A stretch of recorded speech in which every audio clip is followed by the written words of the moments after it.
Ngayon naman pag-usapan natin ang pag-preserve ng ating kultura. Yan ang ginawa sa For Love of Heritage exhibit na dinaluhan ng ating kaibigan na si Leylen Caragay for Cultural Review.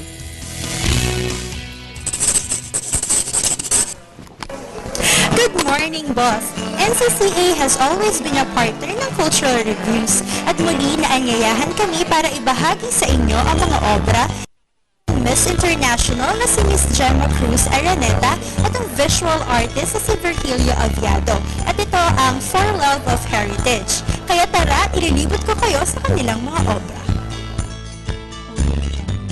Virgilio Aviado ay multi-faceted at multi-awarded artist who has mastered an incredibly wide range of styles, materials, techniques, mutes, themes, and forms. He is also a chemist, was a dean in a university, a teacher, a traveler, bon vivant, lithographer, and printmaker. Ang National Commission for Culture and the Arts, o NCCA, the Heritage Conservation Society at ang Zenith Medical Equipment Incorporated ay mga co-sponsors ng ginoong Virgilio Aviado's For Love of Heritage. An awesome display of 50 paintings acrylic on canvas na naglalarawan ng mga heritage landmarks ng ating bansa. Sir, dito po sa For Love of Heritage, ano po yung pinaka-highlight na obra ninyo? Yan ang mahirap sagutin. Diyan, meron akong emotional attachment sa mga trabaho ko. Bawat obra nyo po, ano po yung nagiging inspirasyon nyo o ano po yung kwento sa likod nito? Inspirasyon ko dito yung style ng architect tsaka yung structure. Kasi po nasa aking dugo ang mga architects.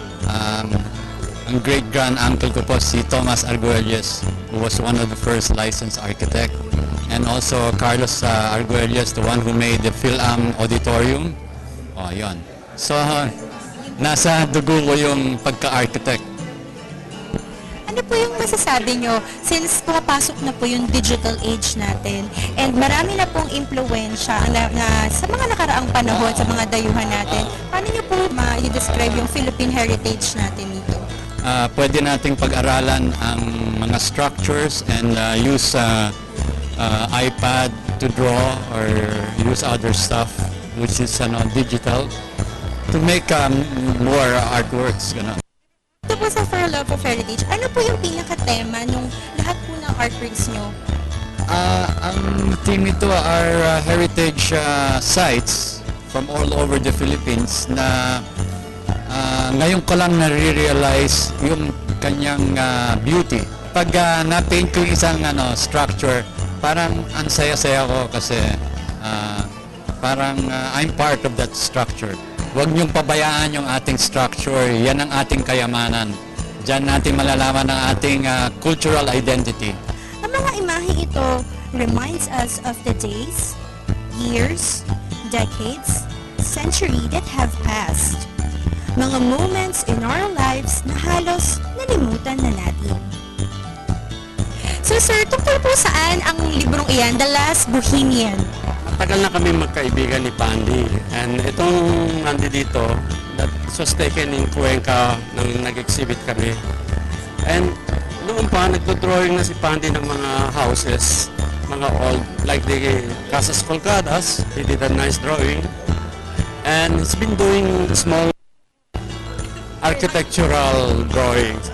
And now I can see the fruit of what he's been doing. Si Pandy, mas kilala siya, si Mr. Aviado, mas kilala siya bilang printmaker. He loves to draw.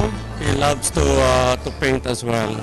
So aside from printmaking, he's a very active artist.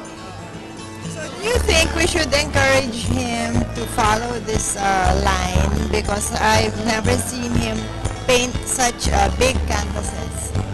Yeah, because he never really, thought of doing this as a whole, but he just loved to draw it. And this is an enlarged version of his small drawings. And they're very spontaneous. Dito po sa loob ng mga collections niya, ano po yung pinaka nagustuhan nyo na gawa niya o likha niya?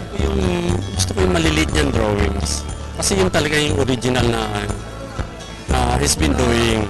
Kaya naglagay din kami ng ano. Oo.